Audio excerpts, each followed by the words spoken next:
Brave Little Bear by Steve Small. It was early morning, and 3 bears were fast asleep in their cave. Arlo was the first to wake. As soon as his sister Eva began to stir, she was eager to start the day. To her, the world was full of new things to discover. But Arlo liked things just as they were. He liked the warmth of their den where they all slept. He liked how there was not quite enough room. He even liked it when their snores woke him up in the night, because he'd get to curl up and fall asleep next to Eva and his mother all over again. But all this was about to change. Today they were going to leave the only home Arlo had ever known. Winter was nearly over, and it was time to leave the mountain and go to live in the Spring Valley. "It'll be an adventure," their mother had said. Arlo knew what adventures meant. More new things. As Arlo watched Eva play outside, their mother whispered into his ear. "Follow me, my brave little bear," she said. Arlo took one last look around the den. "I wish I were brave," he thought to himself.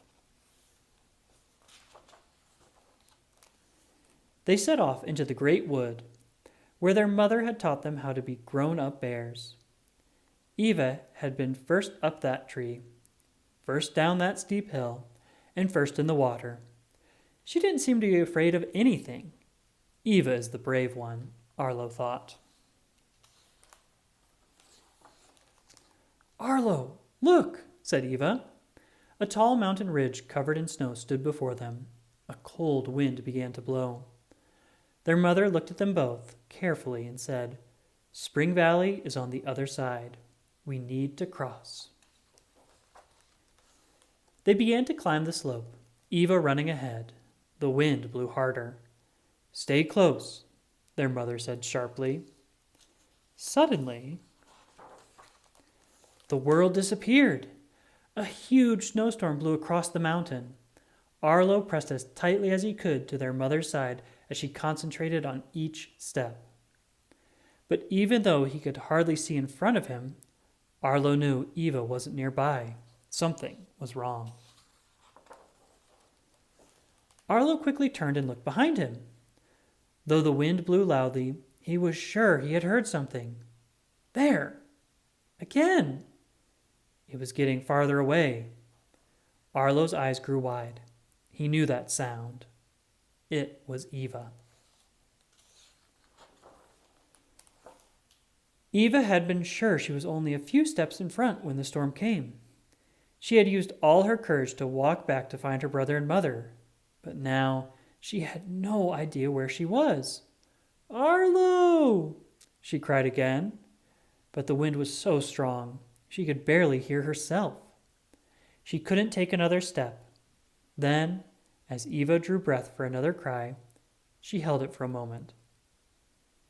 Had she just seen something in the distance? No, there was nothing. They must be far away by now. It was impossible.